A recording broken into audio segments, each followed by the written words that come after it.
São João de Deus, inspire-se.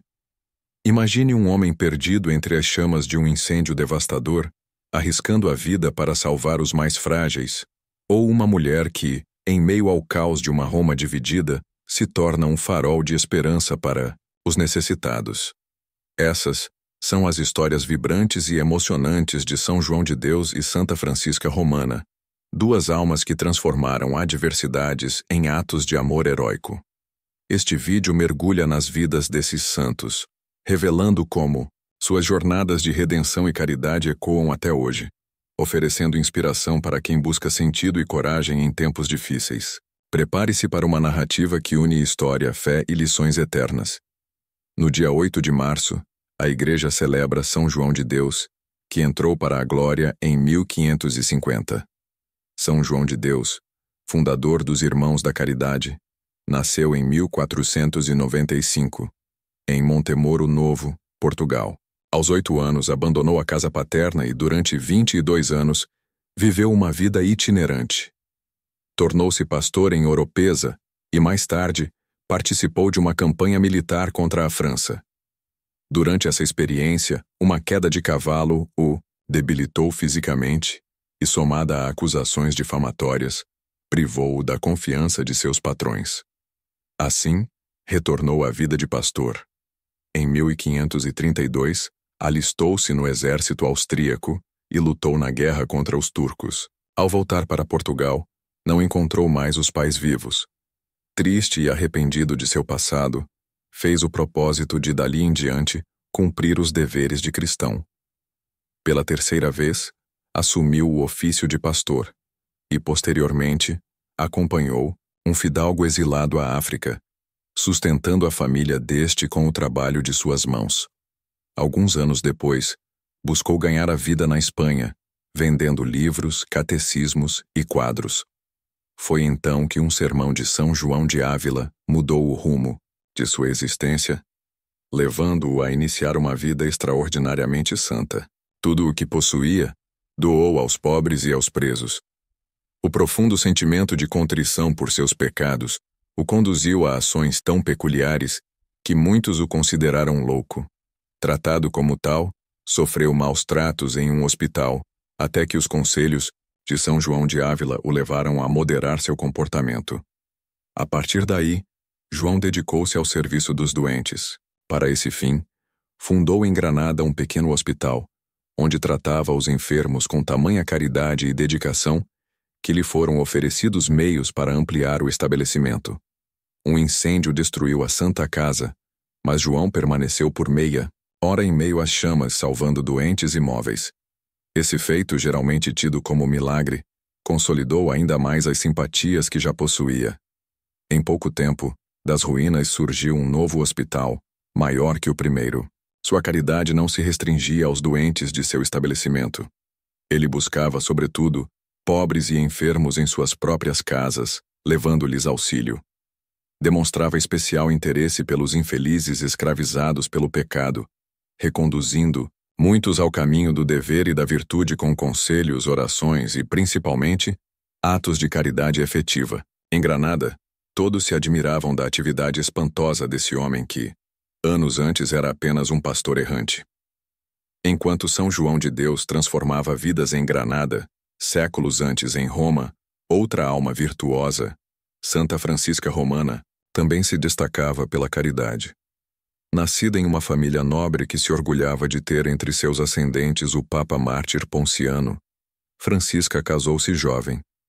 Logo após o matrimônio, adoeceu gravemente, e sua cura foi por ela atribuída a Santo Aleixo, que lhe apareceu durante a enfermidade. Restabelecida, dedicou-se amplamente às obras de caridade, visitando pobres e doentes em suas casas, hospitais ou onde quer que sua presença fosse necessária. Sua caridade parecia não ter limites. Deus abençoou seu lar com 6 filhos, mas, em 1378, Roma enfrentou dias de horror. A Igreja sofria com a existência de 3 papas simultâneos, cada um buscando apoio em Nápoles. Urbano VI, o papa legitimamente eleito, reconheceu Carlos de Durazzo, da Casa de Aragão, como herdeiro da rainha Joana II de Nápoles, que, sem filhos, legara seus direitos a Luís de Anjou. Isso gerou uma rivalidade contínua entre as casas de Anjou e Aragão, representadas no tempo de Francisca por Ladislau e Luís II. Esse conflito transformou Roma em palco de disputas partidárias, conforme os papas apoiavam este ou aquele lado.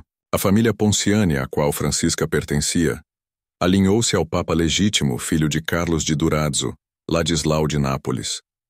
Quando a miséria atingiu seu auge, Francisca tornou-se um anjo de caridade para os pobres e necessitados.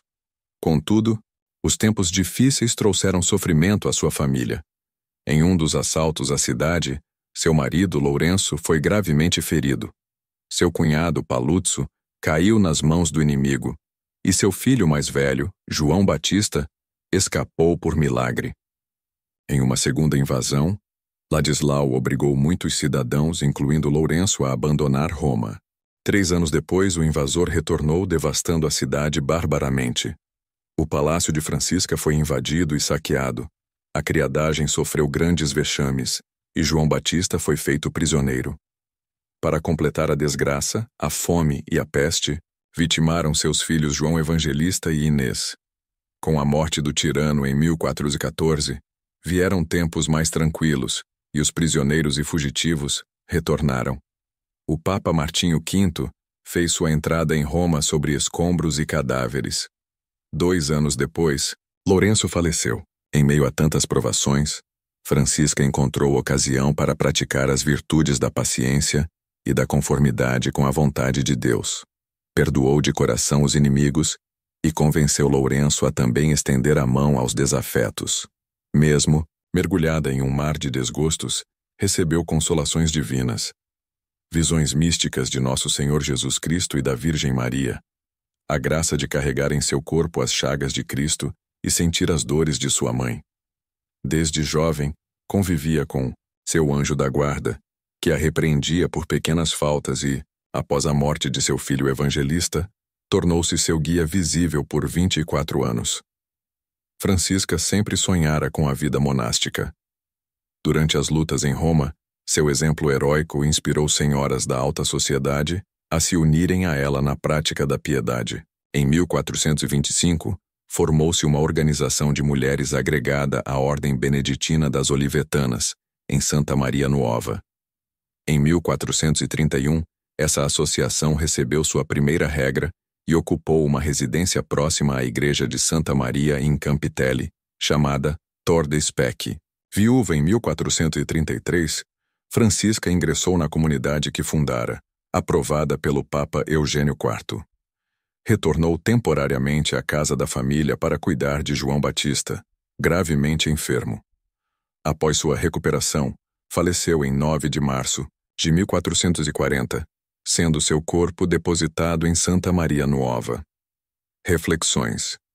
A vida de São João de Deus e Santa Francisca Romana, ambos celebrados no Martirológio Romano, oferece lições de caridade e fé.